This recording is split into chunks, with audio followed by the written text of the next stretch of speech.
Friends, कैसे हैं आप सब। आइए दोस्तों, हम लोग पढ़ रहे हैं 10th क्लास की फिजिक्स और उसमें से दोस्तों चैप्टर चल रहा था थर्ड चैप्टर की जो भी थ्योरी थी दोस्तों हम लोगों ने पूरी कर ली थी। अब आइए देख लेते हैं ऑब्जेक्टिव टेस्ट। ऑब्जेक्टिव दोस्तों देख लेते हैं कौन कौन से क्वेश्चन दिए गए हैं थर्ड चैप्टर से। तो आइए देख लेते हैं सबसे पहला क्वेश्चन। दोस्तों पहला क्वेश्चन दिया गया है, निम्न में से कौन अर्धचालक, यहाँ पर उड़न तीरा लगा दोस्तों, निम्न में से कौन अर्धचालक नहीं है। पहला ऑप्शन दिया गया सिलिकॉन, दूसरा दिया गया जर्मेनियम, तीसरा दिया गया पारा और चौथा दिया गया इनमें से कोई नहीं। दोस्तों आप लोगों को करना क्या है, कमेंट बॉक्स में जो भी ऑप्शन सही लगे उस आंसर ऑप्शन को आप लोग या तो टाइप करते रहिए या आप अपनी नोटबुक साथ में लेकर बैठें और जो ऑप्शन सही हो उस ऑप्शन का आप लोग आंसर नोट करते रहिएगा। तो आइए देख लेते हैं दोस्तों पहले क्वेश्चन का राइट आंसर क्या हो जाएगा। तो दिया गया निम्न में कौन अर्धचालक नहीं है। दोस्तों सिलिकॉन जो होता है वो एक अच्छा अर्धचालक होता है, जर्मेनियम भी अर्धचालक होता है। इसका राइट आंसर हो जाएगा दोस्तों पारा। पारा इसमें से राइट ऑप्शन हो जाएगा। फर्स्ट क्वेश्चन का राइट ऑप्शन हो जाएगा दोस्तों सी नंबर, पारा इसमें से अर्धचालक नहीं होता है। अब आइए देख लेते हैं अगला क्वेश्चन, दूसरा क्वेश्चन।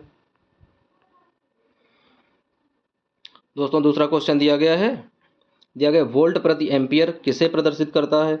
तो वोल्ट प्रति एम्पियर दोस्तों किसे प्रदर्शित करता है, एम्पियर को प्रदर्शित करता है, वोल्ट को प्रदर्शित करता है, या फिर ओम को प्रदर्शित करता है, या फिर वॉट को प्रदर्शित करता है। दोस्तों दूसरे का जो ऑप्शन सही लगे, ए बी सी या डी, इसमें से जो ऑप्शन सही लगे उस ऑप्शन को आप लोग जल्दी से कमेंट बॉक्स में लिख दें। तो आइए देख लेते हैं इसका आंसर क्या हो जाएगा। दोस्तों हम लोगों ने क्या पढ़ा था, ओम का नियम पढ़ा था। ओम का नियम क्या आया था दोस्तों, वी बराबर आई आर। हमें निकालना क्या है, यहाँ पर दिया गया वोल्ट प्रति एम्पियर, यानी ये वोल्ट विभवांतर दिया गया तो वोल्ट प्रति धारा ले आएंगे नीचे तो धारा आ जाएगा। तो ये किसका फार्मूला आ गया दोस्तों, ये आ गया फार्मूला आर मतलब प्रतिरोध का। और प्रतिरोध का मात्रक क्या होता है दोस्तों, मात्रक होता है ओम। तो इसका राइट ऑप्शन क्या हो जाएगा, राइट ऑप्शन हो जाएगा सी नंबर। तो दूसरे क्वेश्चन का दोस्तों राइट ऑप्शन हो जाएगा सी नंबर ओम। अब आइए देख लेते हैं अगला क्वेश्चन। दोस्तों अगला क्वेश्चन दिया गया विद्युत प्रतिरोध का मात्रक है। दोस्तों अभी अभी इसका डिस्कशन हुआ है कि इसका आंसर क्या हो जाएगा। विद्युत प्रतिरोध का मात्रक है, एम्पियर है, वोल्ट है, ओम है, या फिर वॉट है। तो जल्दी से दोस्तों इसका आंसर आप लोग जल्दी से कमेंट बॉक्स में लिखें। थर्ड क्वेश्चन का जो भी आंसर सही हो, ए बी सी या डी, जो आंसर सही लगे दोस्तों उस आंसर को आप लोग जल्दी से कमेंट बॉक्स में टाइप कर दें। अब आइए देख लेते हैं इसका राइट आंसर क्या होगा दोस्तों। तो विद्युत प्रतिरोध का जो मात्रक है दोस्तों क्या हो जाएगा, प्रतिरोध का मात्रक अभी बताया था। प्रतिरोध का मात्रक कहाँ से आया था, ओम का नियम से, यानी V बराबर आई आर। तो जब आर का मान निकालेंगे तो दोस्तों आ जाएगा V अपॉन आई, और ये किसके बराबर होता था, वोल्ट प्रति एम्पियर, यानी ये ओम के बराबर होता था। तो प्रतिरोध का मात्रक क्या होता है दोस्तों, प्रतिरोध का मात्रक होता है ओम। तो इसका राइट ऑप्शन हो जाएगा सी नंबर। तो क्वेश्चन नंबर थर्ड का राइट ऑप्शन हो जाएगा सी। अब आइए दोस्तों देख लेते हैं अगला क्वेश्चन। दोस्तों अगला क्वेश्चन दिया गया विद्युत धारा का मात्रक होता है। तो बिल्कुल इजी क्वेश्चन है दोस्तों। विद्युत धारा का मात्रक वाट होता है, वोल्ट होता है, ओम होता है, या फिर एम्पियर होता है। बिल्कुल नंबर एक क्वेश्चन है दोस्तों, जल्दी से इसे कमेंट बॉक्स में टाइप कर लें जो भी आंसर सही लग रहा हो कि विद्युत धारा का मात्रक क्या होता है।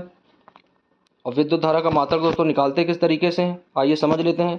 धारा क्या होती है, तो दोस्तों धारा बराबर क्या था, यानी आवेश की प्रवाह दर, यानी Q अपॉन टी। क्यू क्या था, कूलाम, कूलाम प्रति सेकेंड। कूलाम प्रति सेकेंड को और किसे प्रदर्शित करते थे एम्पियर से प्रदर्शित। यहाँ पर दोस्तों आ गया ए। तो राइट ऑप्शन हो जाएगा डी नंबर, यानी क्वेश्चन नंबर 4 का राइट आंसर हो जाएगा दोस्तों डी, एम्पियर। अब आइए देख लेते हैं अगला क्वेश्चन। दोस्तों अगला क्वेश्चन दिया गया है 1 ओम, 2 ओम और 3 ओम के 3 प्रतिरोधकों को श्रेणी क्रम में जोड़ने पर तुल्य प्रतिरोध क्या होगा। तो आइए दोस्तों देख लेते हैं। 1 ओम, 2 ओम और 3 ओम के प्रतिरोधकों को श्रेणी क्रम में जोड़ने पर तुल्य प्रतिरोध क्या होगा। दोस्तों हम लोगों ने जब पढ़ा था क्लास में तो किस तरीके से पढ़ा था, श्रेणी क्रम का जो परिपथ बना था कुछ इस तरीके का परिपथ बना होता था, जहां इस तरीके से सभी प्रतिरोधों को एक साथ में जोड़कर रखते थे, बीच में कुंजी लगा देते थे। यहाँ पर R1, दूसरा R2, तीसरा R3 और डॉट डॉट करके जितने भी प्रतिरोध होते थे। तो श्रेणी क्रम में फार्मूला क्या बनता था दोस्तों, श्रेणी क्रम का फार्मूला बनता था जो भी दिया जाता था, यानी R बराबर R1 plus R2 plus R3। तो देख लेते हैं यहाँ पर कितने प्रतिरोध दिए गए दोस्तों, 3 प्रतिरोध दिए गए, 1, 2 और 3। तो इन्हें जोड़ देंगे तो 1 धन 2 धन 3, तो 3 2 5 और 1 6, तो इसका आंसर दोस्तों आ जाएगा 6। तो देख लेते हैं कौन सा ऑप्शन सही है, डी ऑप्शन सही है। तो क्वेश्चन नंबर 5वें का option number D is right answer. तो क्वेश्चन नंबर 5वें का ऑप्शन दोस्तों डी हो जाएगा। अब आइए देख लेते हैं अगला क्वेश्चन। दोस्तों अगला क्वेश्चन दिया गया विभवांतर का एसआई पद्धति का मात्रक ज्ञात कीजिए।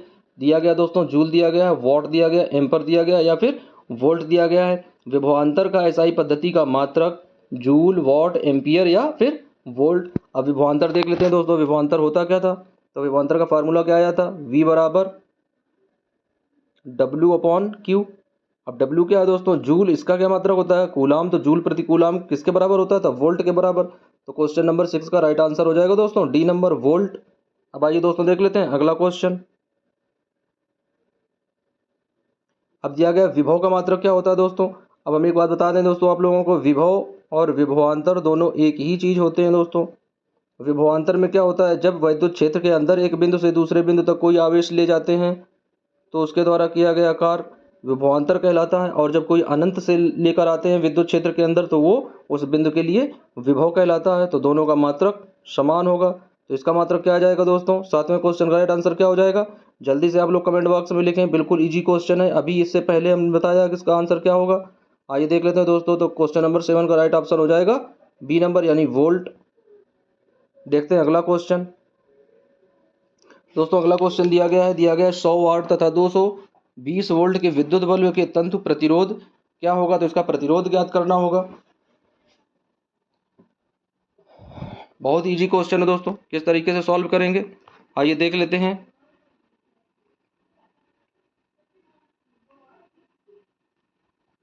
दिया गया है 100 वाट और 220 वोल्ट दिया गया है। तो इसमें फार्मूला लगेगा दोस्तों। जब कहीं वाट दिया जाता है तो वो क्षमता का फार्मूला होता है P बराबर। तो P बराबर होता है दोस्तों VI। अब इसमें क्या क्या मान दिया गया है, P का मान दिया गया है और V का मान दिया गया है, I का मान हमें ज्ञात करना है। तो जब I का मान निकालेंगे दोस्तों तो क्या आ जाएगा, I बराबर आ जाएगा P अपॉन V। P का मान दिया गया 100 और V का मान दिया गया है 220। इसे कट करेंगे निकालेंगे, उसके बाद में जो I आ जाएगा उसके बाद में फिर R का मान निकालेंगे क्योंकि प्रतिरोध पूछ रहा है। तो R बराबर क्या होता है दोस्तों, R बराबर होता है V अपॉन I। उसके बाद में फिर ये वाला फार्मूला लगा देंगे तो इसका आंसर आ जाएगा। तो दोस्तों जल्दी से इस क्वेश्चन को आप लोग सॉल्व करिएगा। जब तक हम लोग आपको 30 सेकंड का समय दे रहे हैं, जल्दी से लिखिए इसका आंसर क्या होगा कमेंट बॉक्स में, 8वें क्वेश्चन का राइट आंसर। तो आइए दोस्तों देख लेते हैं इसका राइट आंसर क्या हो जाएगा 8वें क्वेश्चन का। तो दोस्तों 8वें क्वेश्चन का राइट आंसर हो जाएगा बी नंबर 484 ओम। तो क्वेश्चन नंबर 8 का राइट आंसर हो जाएगा 484। अब आइए देख लेते हैं अगला क्वेश्चन। दोस्तों अगला क्वेश्चन दिया गया है टंगस्टन निम्नलिखित में से किस ताप पर पिघल जाता है। यानी जो टंगस्टन धातु होता है, जो बल्ब होता है दोस्तों, इस तरीके का बल्ब बना होता है। तो बल्ब के अंदर जो इस तरह का एक फिलामेंट लगा होता है वो किस ताप पर, इस तरीके से बल्ब बना होता है तो वो फिलामेंट किस ताप पर गल जाता है, किस ताप पर पिघलता है, ये हमें देखना है दोस्तों। क्वेश्चन नंबर 9 का पहला दिया गया 2500 डिग्री सेल्सियस, दूसरा दिया गया है 3000 डिग्री सेल्सियस, तीसरा दिया गया 3500 डिग्री सेल्सियस और चौथा दिया गया है 4000 डिग्री सेल्सियस। तो आइए देख लेते हैं दोस्तों इसका राइट आंसर क्या हो जाएगा। तो दोस्तों इसका राइट आंसर हो जाएगा 3500 डिग्री सेल्सियस। यानी क्वेश्चन नंबर 9 का राइट ऑप्शन हो जाएगा दोस्तों सी नंबर। ये सभी क्वेश्चन दोस्तों अच्छे से पढ़ते रहिएगा और इनका नोट बुक्स द्वारा नोट करते रहिएगा या फिर कमेंट बॉक्स में लिखते रहिए। अब आइए देख लेते हैं अगला क्वेश्चन। दोस्तों अगला क्वेश्चन दिया गया बिल्कुल इजी क्वेश्चन है। विद्युत शक्ति का मात्रक है, एम्पियर है, वोल्ट है, ओम है या फिर वॉट है। देख लेते हैं दोस्तों क्या फार्मूला निकला था। फार्मूला आया था P बराबर V इंटू आई। तो V का दोस्तों होता है वोल्ट और I का होता है एम्पियर। वोल्ट इंटू एम्पियर किसके बराबर होता है, वोल्ट इंटू एम्पियर दोस्तों बराबर होता है वॉट के। तो क्वेश्चन नंबर 10 का राइट ऑप्शन हो जाएगा दोस्तों डी नंबर। तो क्वेश्चन नंबर 10 का राइट ऑप्शन डी। अब आइए देख लेते हैं अगला क्वेश्चन। दोस्तों अगला क्वेश्चन दिया गया प्रतिरोध का एसआई पद्धति का मात्रक बताओ। जूल होगा, एम्पियर होगा, वाट होगा या ओम होगा। दोस्तों अभी ये क्वेश्चन हम लोग पीछे हल कर चुके हैं। तो इस क्वेश्चन का आंसर आप लोग कमेंट बॉक्स में लिख दीजिए इसका राइट आंसर क्या होगा। अब आइए अगला क्वेश्चन देख लेते हैं। दोस्तों अगला क्वेश्चन दिया गया 12 वोल्ट विभवांतर के दो बिंदुओं के बीच 2 कूलाम आवेश को ले जाने में किया गया कार्य क्या होगा। तो दोस्तों देख लेते हैं इसका फार्मूला क्या होता है। तो फार्मूला दोस्तों होता है V बराबर W अपॉन Q। अब दिया क्या गया, V की जगह 12 दिया गया है इक्वल टू W ऊपर हो जाएगा अपॉन में क्यू का मान कितना दिया गया, 2 दिया गया। अब इनका गुणा कराएंगे तो डब्ल्यू बराबर कितना हो जाएगा, 12 दूनी 24। तो आंसर क्या आ जाएगा दोस्तों, आंसर आ जाएगा 24 जूल। तो क्वेश्चन नंबर 12 का राइट ऑप्शन हो जाएगा बी नंबर, यानी 24 जूल। अब आइए अगला क्वेश्चन देख लेते हैं दोस्तों। क्वेश्चन नंबर 13 देख लेते हैं। क्वेश्चन नंबर 13 दोस्तों दिया गया है, सेल के विद्युत वाहक बल का मात्रक ज्ञात कीजिए। ओम होता है, वोल्ट होता है, एम्पियर होता है या फिर कूलाम होता है। ये भी बिल्कुल इजी क्वेश्चन है दोस्तों। विद्युत वाहक बल हो या फिर वोल्टता हो, एक ही चीज होती है। तो क्वेश्चन नंबर 13 का राइट ऑप्शन दोस्तों देखेंगे, राइट ऑप्शन क्या हो जाएगा। तो क्वेश्चन नंबर 13 का सेल के विद्युत वाहक बल का मात्रक क्या होगा दोस्तों, तो मात्रक हो जाएगा इसका वोल्ट, यानी B number is right option. कोई भी सेल होता है दोस्तों इस तरीके से सेल लगा होता है, ये इसका प्लस सिरा होता है और ये इसका माइनस सिरा होता है।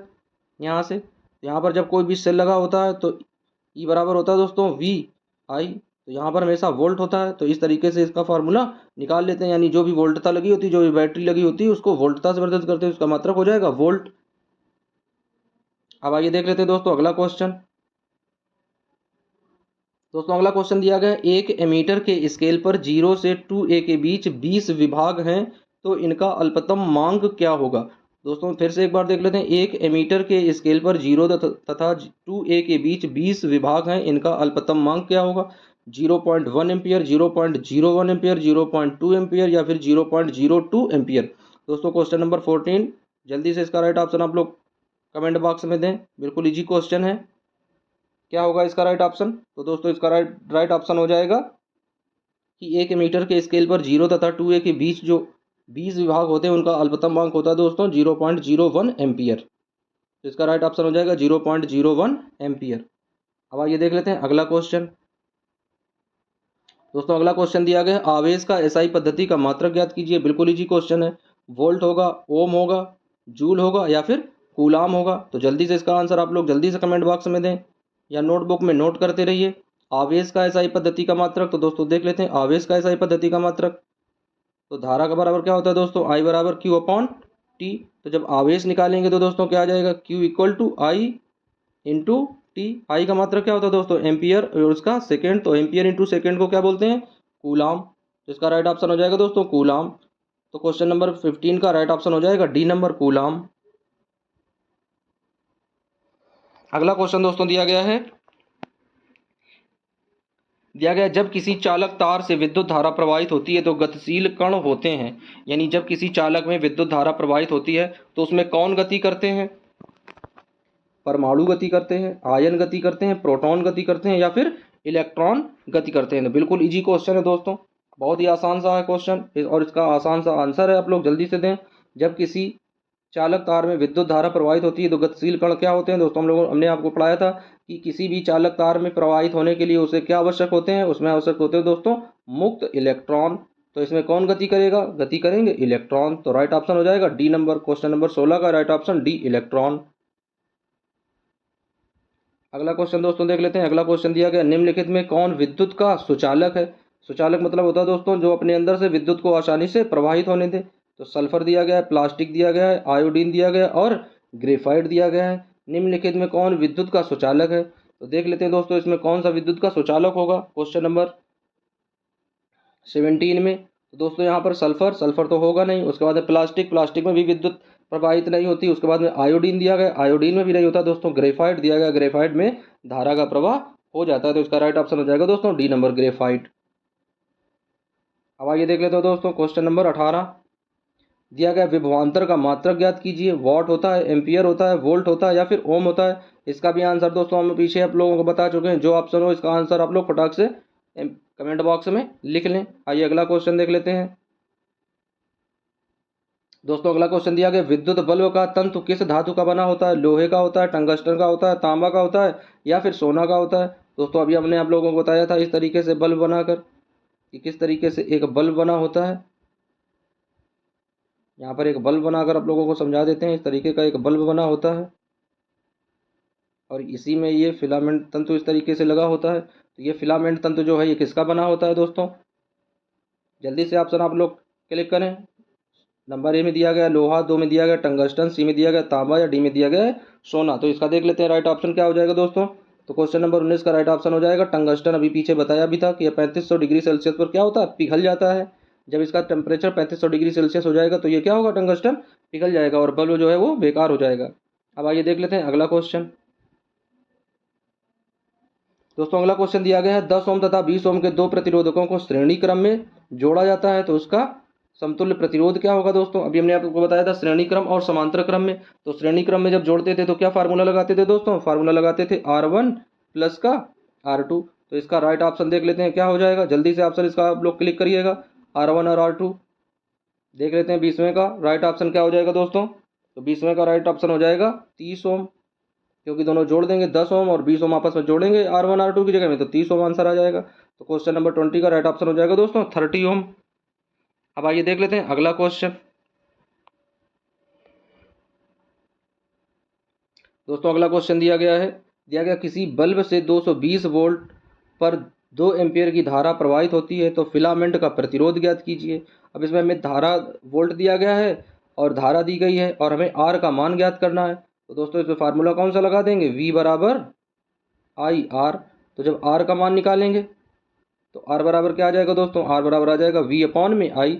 अब V की जगह 220 रख देते हैं और आई की जगह 2 रख देते हैं। तो देख लेते हैं इसका राइट ऑप्शन क्या हो जाएगा, जल्दी से ऑप्शन आप लोग क्लियर करिए।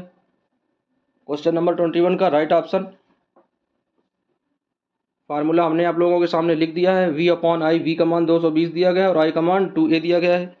देखते हैं दोस्तों जल्दी से कौन आंसर कमेंट बॉक्स में कमेंट करता है। क्वेश्चन नंबर 21 का option A 55 ohm, option B 10 ohm, option C 220 ohm, option D 110 ohm. तो दोस्तों इसका राइट ऑप्शन जो है वो आ रहा है 110 ओम। तो क्वेश्चन नंबर 21 का राइट ऑप्शन हो जाएगा 110 ओम को, option number D is right answer. आइए दोस्तों देख लेते हैं अगला क्वेश्चन। दोस्तों अगला क्वेश्चन दिया गया बैटरी से किस प्रकार से धारा प्राप्त होती है, AC DC, AC व DC दोनों या फिर इनमें से कोई नहीं। तो आइए दोस्तों देख लेते हैं इसका राइट ऑप्शन क्या होगा। दोस्तों बैटरी में जो धारा संग्रहित होती है वो सदैव कौन सी होती है, वो सदैव DC धारा होती है, क्योंकि AC धारा तो तारों में प्रवाहित होती है। AC धारा को हम किसी यंत्र में संरक्षित नहीं कर सकते हैं, उसे DC के द्वारा ही संरक्षित किया जा सकता है। तो बैटरी में क्या होता है, धारा संरक्षित रहती है। तो बैटरी से किस प्रकार से धारा प्राप्त करते हैं, DC के द्वारा। तो क्वेश्चन नंबर 22 का राइट ऑप्शन हो जाएगा B नंबर। आइए देख लेते हैं अगला क्वेश्चन। दोस्तों अगला क्वेश्चन दिया गया है अमीटर को विद्युत परिपथ में कैसे जोड़ा जाता है। एमीटर श्रेणी क्रम में जोड़ा जाता है या समांतर क्रम में जोड़ा जाता है, A या B दोनों या इनमें से कोई नहीं। तो 23 का राइट ऑप्शन दोस्तों देख लेते हैं क्या हो जाएगा। हमने समझाया भी था जब स्टार्टिंग करवाया था विद्युत धारा का चैप्टर, पहले लेक्चर में बताया था कि एमीटर को किस तरीके से जोड़ते हैं। दोस्तों किसी भी परिपथ में यदि जोड़ेंगे तो एमीटर को उसमें किसके साथ में लिखेंगे, एमीटर को लिखेंगे सदैव उसके श्रेणी क्रम के साथ में।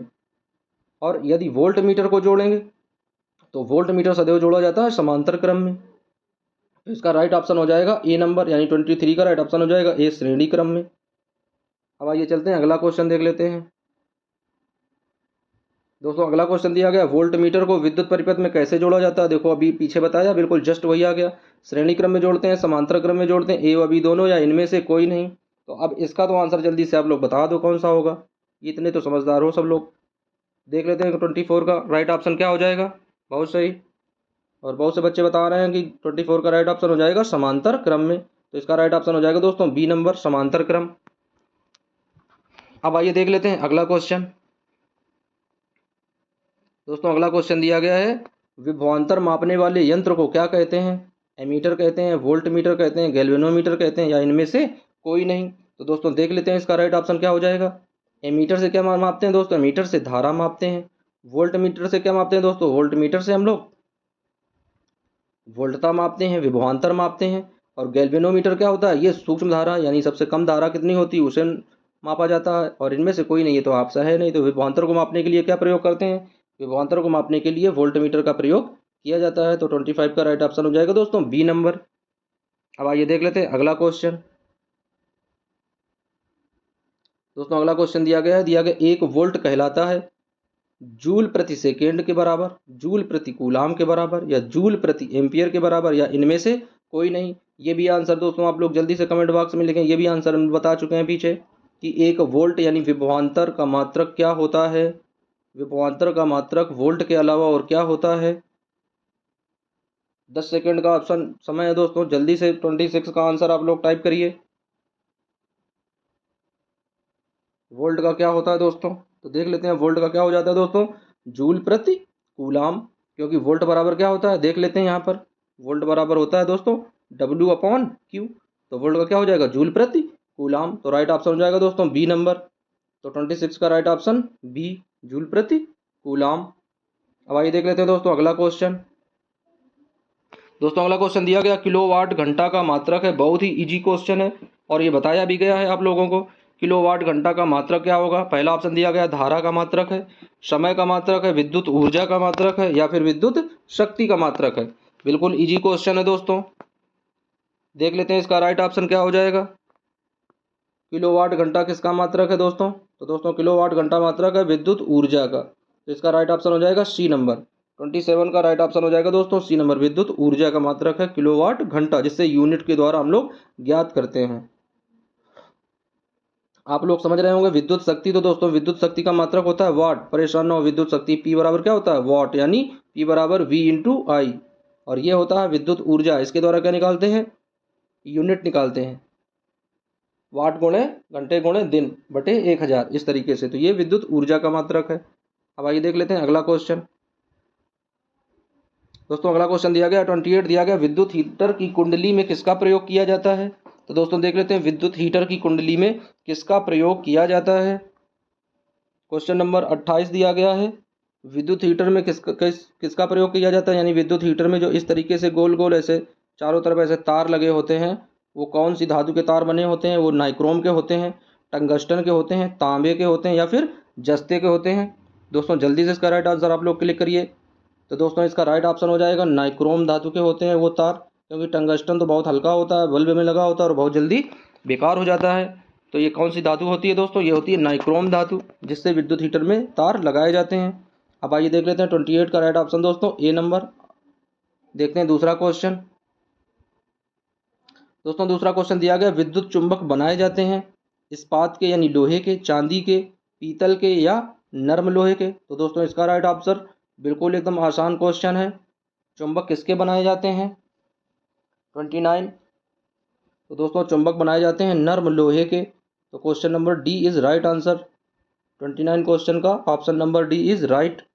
अब आइए देख लेते हैं दोस्तों क्वेश्चन नंबर 30। क्वेश्चन नंबर 30 दोस्तों दिया गया विद्युत धारा उत्पन्न करने की युक्ति है जनित्र के द्वारा, मोटर के द्वारा, एमीटर के द्वारा, या फिर गैल्वेनोमीटर के द्वारा। तो जो आंसर आप लोगों को सही लग रहा हो दोस्तों, उस आंसर को आप लोग जल्दी से कमेंट बॉक्स में टाइप करें। देख लेते हैं इसका राइट आंसर क्या हो जाएगा, विद्युत धारा उत्पन्न करने की युक्ति क्या है दोस्तों, तो जनित्र।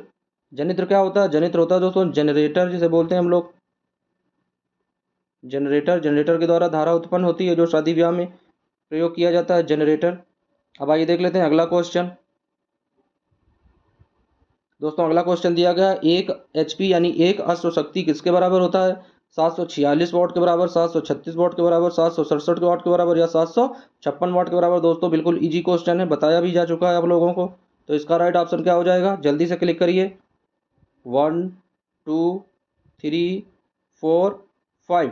देखते हैं दोस्तों इसका राइट आंसर, तो इसका राइट आंसर हो जाएगा ए नंबर 746 वाट। तो एक अश्वशक्ति बराबर होता है दोस्तों 746 वाट। क्वेश्चन नंबर 31 का राइट ऑप्शन हो जाएगा ए नंबर। अब आइए चलते हैं अगला क्वेश्चन 32 में। दोस्तों 32 में कह रहा है कि निम्न में से कौन सा संबंध सत्य है। तो आइए दोस्तों देख लेते हैं इसमें कौन सा संबंध जो है वो सत्य होगा। तो हम लोग जानते हैं ओम का नियम, तो लिख लेंगे ओम के नियम से। तो ओम का नियम दोस्तों क्या था, ओम का नियम था V/I/R। अब देख लेते हैं इसमें कौन सा ऑप्शन जो है ये सत्यता सिद्ध कर रहा है, A option, B option, C option, या फिर डी ऑप्शन। दोस्तों जल्दी से कमेंट बॉक्स करें, कमेंट बॉक्स में जल्दी से कमेंट करिए कौन सा ऑप्शन सही है। तो दोस्तों 32 क्वेश्चन का राइट ऑप्शन हो जाएगा सी नंबर, V/I/R, ये दिया गया है। अब आइए देख लेते हैं दोस्तों अगला क्वेश्चन।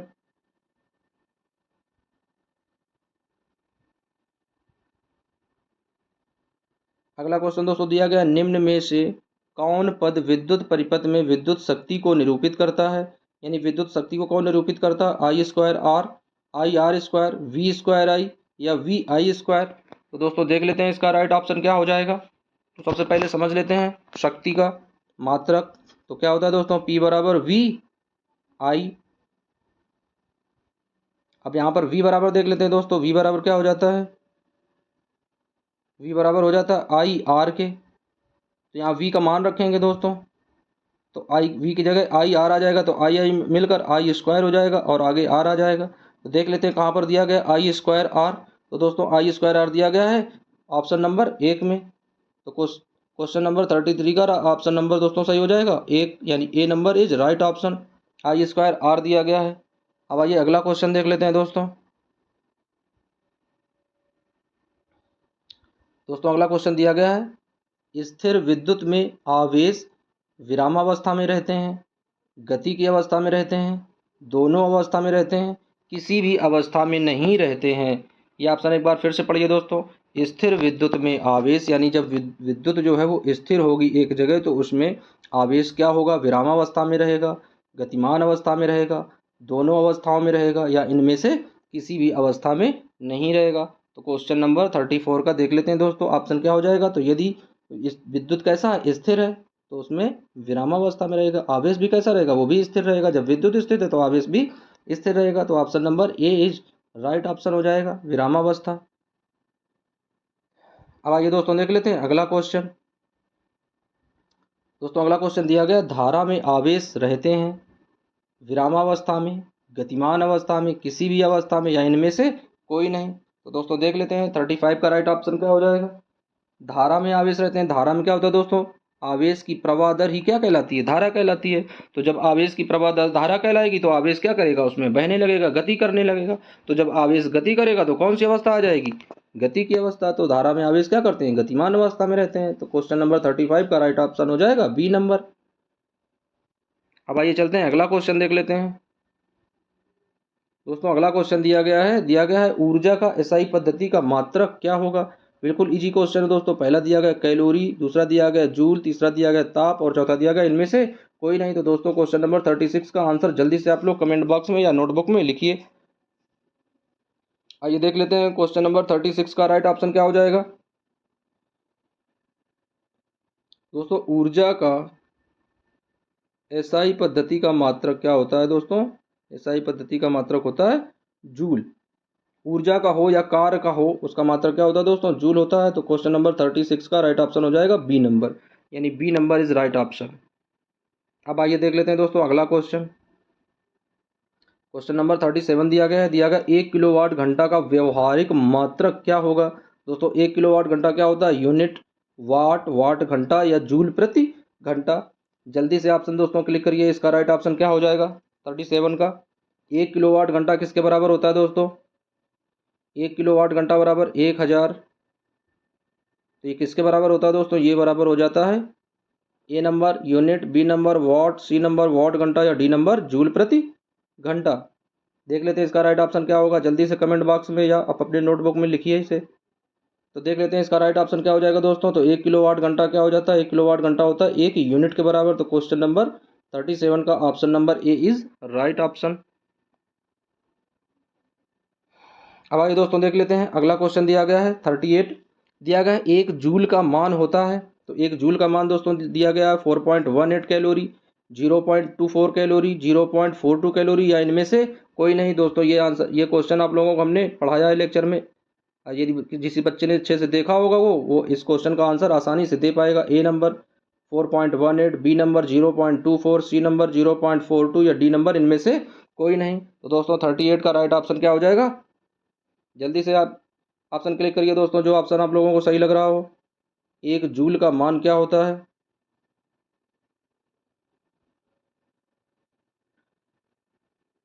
जल्दी से लिखिए। देख लेते हैं दोस्तों क्या आ जाएगा इसका, 1 जूल का मान आ जाएगा 0.24 कैलोरी। तो इसका राइट ऑप्शन हो जाएगा दोस्तों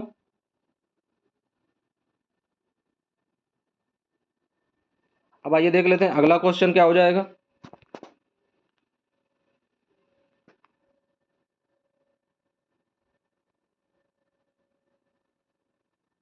अगला क्वेश्चन दोस्तों दिया गया है, शुष्क सेल में ऋण इलेक्ट्रोड किस धातु का होता है।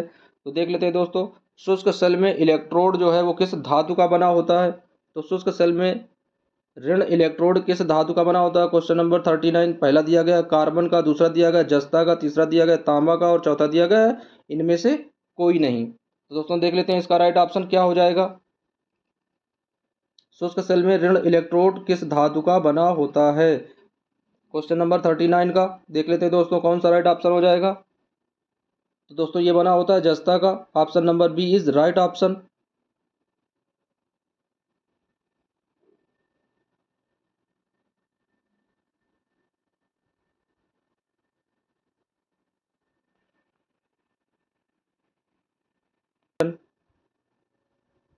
दोस्तों अगला क्वेश्चन दिया गया, शुष्क सेल में धन इलेक्ट्रोड किस धातु का बना होता है। अभी हमने बताया था दोस्तों कि ऋण इलेक्ट्रोड किस धातु के बने होते हैं, इसमें पूछ रहा धन इलेक्ट्रोड किस धातु के बने होते हैं। तो देख लेते हैं दोस्तों, कॉपर के, जस्ता का, कार्बन का या फिर लोहे का।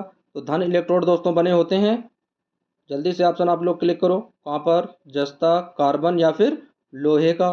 तो क्वेश्चन नंबर 40 का राइट ऑप्शन जो होगा दोस्तों हो जाएगा कार्बन, यानी कार्बन के बने होते हैं। शुष्क सेल में धन इलेक्ट्रोड जो होते हैं वो किसके होते हैं दोस्तों, कार्बन के होते हैं। अब आइए देख लेते हैं अगला क्वेश्चन। क्वेश्चन नंबर देख लेते हैं 41। दिया गया किसी कुंडली का प्रतिरोध ज्ञात करने का सूत्र होता है। तो कुंडली का प्रतिरोध ज्ञात करने के लिए आर बराबर वी इंटू आई, आर बराबर वी अपॉन आई, आर बराबर आई अपॉन वी, या R equal to V minus I. देख लेते हैं इसका राइट ऑप्शन क्या हो जाएगा। तो दोस्तों इसका राइट ऑप्शन हो जाएगा, यानी उसका प्रतिरोध ज्ञात करना हो, चाहे कुंडली हो और चाहे कोई चालक तार हो, प्रतिरोध होता है। बस उसने क्या कह दिया, थोड़ा सा घुमा दिया, कह दिया किसी कुंडली का प्रतिरोध। भाई किसी कुंडली का प्रतिरोध हो या किसी चालक तार का प्रतिरोध हो, प्रतिरोध तो प्रतिरोध होता है। तो प्रतिरोध का फार्मूला क्या होता है, ओम के नियम से। तो ओम का नियम क्या होता है, वी बराबर आई आर। तो जब आर प्रतिरोध होता है तो आई बराबर आर बराबर क्या आ जाएगा दोस्तों, आर बराबर आ जाएगा वी अपॉन आई। तो देख लेते हैं कौन सा ऑप्शन सही हो जाएगा। तो option number B is right. तो क्वेश्चन नंबर 41 का option number B is right option. अब आइए दोस्तों देख लेते हैं अगला क्वेश्चन।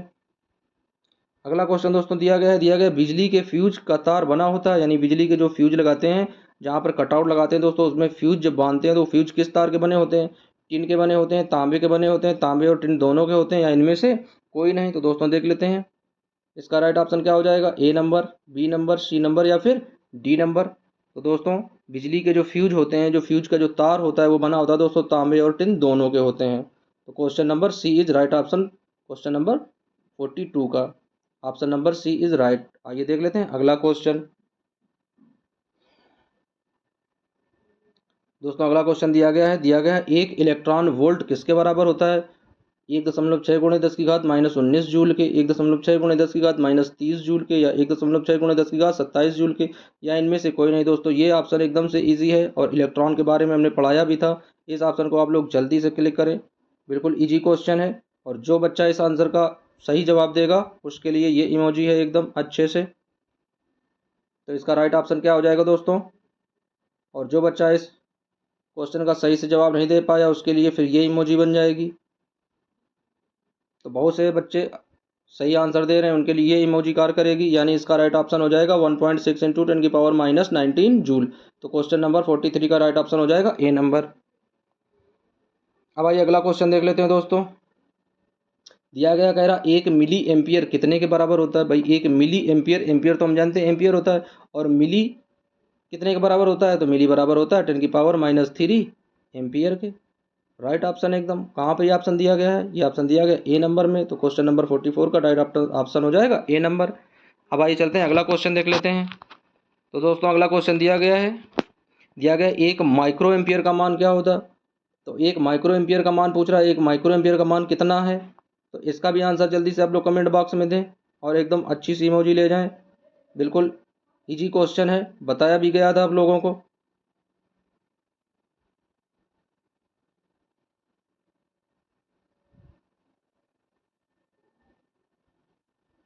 ये इमोजी है दोस्तों जो इसका राइट आंसर देगा। एक माइक्रो एम्पियर कितने के बराबर होता है दोस्तों, तो देख लेते हैं। एक माइक्रो एम्पियर बराबर होता है 10 की पावर माइनस 6 एम्पियर के। तो क्वेश्चन नंबर 45 का राइट ऑप्शन हो जाएगा डी नंबर, यानी क्वेश्चन 45 का right option D option is right answer. तो दोस्तों देख लेते हैं जिस जिस बच्चे का ये आंसर सही निकला हो उस बच्चे के लिए ये इमोजी इज परफेक्ट। अब आइए देख लेते हैं अगला क्वेश्चन। दोस्तों अगला क्वेश्चन दिया गया है चालक में इलेक्ट्रॉन तभी गमन कर सकता है जब चालक के अनुदिश विद्युत दाब में कोई अंतर नहीं होता है, विद्युत दाब में अंतर होता है, विद्युत दाब सभी स्थानों पर समान होता है, या विद्युत दाब में कोई महत्व नहीं होता है। क्वेश्चन नंबर 46 चालक में इलेक्ट्रॉन तभी गमन कर सकता है जब चालक के अनुदिश विद्युत दाब में कोई अंतर नहीं होगा, विद्युत दाब में अंतर होगा, विद्युत दाब सभी स्थानों पर समान होगा, विद्युत दाब का कोई महत्व नहीं होगा। तो क्वेश्चन नंबर 46 का देख लेते हैं दोस्तों। तो देख लेंगे पहला ऑप्शन क्या दिया गया, कह रहा विद्युत दाब में कोई अंतर नहीं होगा। दोस्तों जब जहां पर कोई अंतर नहीं होगा, विभव बराबर होगा, वहां पर कोई कार्य नहीं होगा। विद्युत दाब में अंतर होगा, ये बिल्कुल ऑप्शन सही है। जहां पर विभवांतर होगा वहीं पर धारा बहेगी। विद्युत दाब यदि सभी स्थानों पर समान हो जाएगा तो समविभव पृष्ठ हो जाएगा, समविभव पृष्ठ पर किया गया कार्य शून्य होता है। तो इसका राइट ऑप्शन हो जाएगा दोस्तों बी नंबर। तो क्वेश्चन नंबर 46 का राइट ऑप्शन बी। अब आइए देख लेते हैं दोस्तों अगला क्वेश्चन। दोस्तों अगला क्वेश्चन दिया गया है अगर Q आवेश विभवांतर V से प्रवाहित हो तो किया गया कार्य क्या होगा। दोस्तों बिल्कुल एकदम इजी सा क्वेश्चन है। यदि Q आवेश विभवांतर V से प्रवाहित हो तो किया गया कार्य क्या होगा। देख लेते हैं दोस्तों फार्मूला क्या होगा। तो V बराबर फार्मूला क्या होता है, V बराबर होता है W अपॉन Q के। तो जब W का मान निकालेंगे तो क्या आ जाएगा, W का मान दोस्तों आ जाएगा V इंटू Q। तो अब देख लेते हैं ये ऑप्शन कहाँ पे मिल रहा है, W बराबर V इंटू Q। तो दोस्तों ये मिल रहा है V into Q। Option number C is right. तो क्वेश्चन नंबर 47 का option number C is right answer. अब आइए दोस्तों देख लेते हैं अगला क्वेश्चन।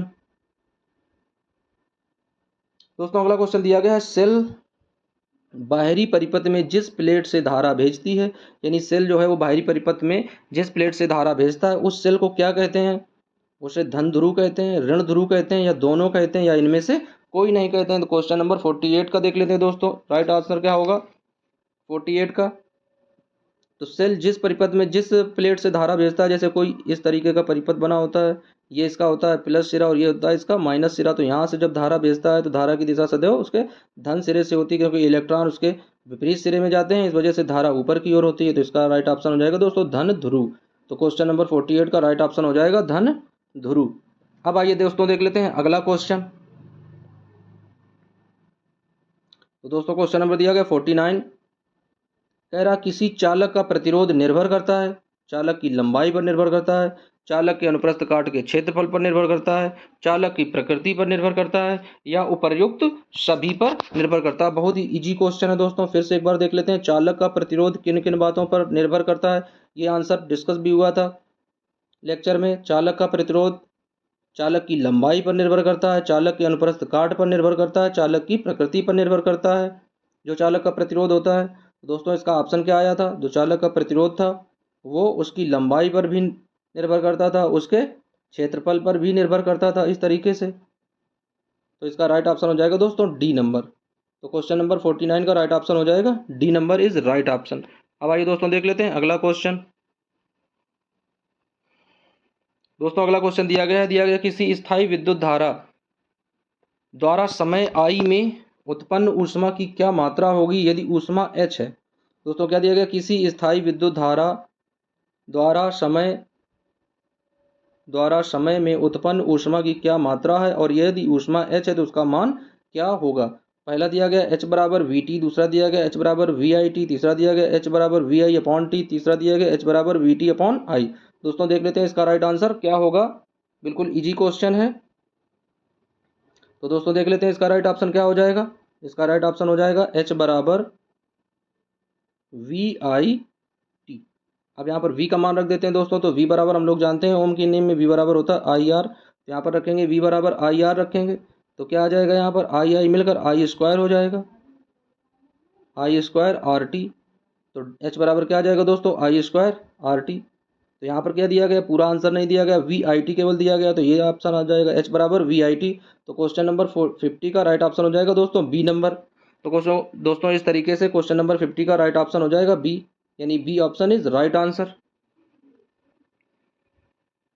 तो दोस्तों इस तरीके से हमने चैप्टर नंबर 3 जो चल रहा है विद्युत, चैप्टर नंबर 3 विद्युत, उसके पहले जो 50 क्वेश्चन हैं बहुविकल्पी वो हम लोगों ने सॉल्व कर लिए हैं दोस्तों। अब 50 में जिसके जितने भी मार्क्स आए हैं बच्चों, उसे आप लोग कमेंट बॉक्स में ज़रूर कमेंट करके बताएं। इसके बाद में कल अब इसका दूसरा टेस्ट करेंगे, उसमें फिर से 50 क्वेश्चन होंगे दोस्तों। ये चैप्टर थोड़ा बड़ा है और उसमें बहुत सारे क्वेश्चन दिए गए हैं, तो इसमें 2 या 3 वीडियो में सभी क्वेश्चन कवर करेंगे। पहले वीडियो में 50 क्वेश्चन, दूसरे वीडियो में 50 क्वेश्चन लेंगे, और तीसरे वीडियो में भी जितने क्वेश्चन बचेंगे उन्हें शामिल करेंगे। दोस्तों आप लोग अच्छे से तैयारी करते रहिएगा। जो थ्योरी में पढ़ाया गया है, जो थ्योरी लिखाई गई दोस्तों, उसे एक बार ज़रूर आप लोग फेर लेना कल के लिए, क्योंकि कल इसके आगे के 50 क्वेश्चन देखेंगे। और आप लोग अच्छे से इन क्वेश्चंस को सॉल्व करिए दोस्तों। यदि वीडियो आप लोगों को अच्छा लगा हो और चीज़ें अच्छे से समझ में आई हो तो एक बार वीडियो को लाइक अवश्य कर दें, और जाते जाते एक या दो बच्चों कमेंट जरूर कर दिया करें। अंत में एक लाइक और एक कमेंट दोस्तों, इतना काम आप लोग हमेशा करके जाइएगा ताकि आगे वीडियो बनाने में भी थोड़ा मनोबल आसानी से बढ़ता रहे। तो मिलते हैं कल के वीडियो में, जब तक के लिए आप लोग अच्छे से तैयारी करते रहिएगा। Good night, take care, bye.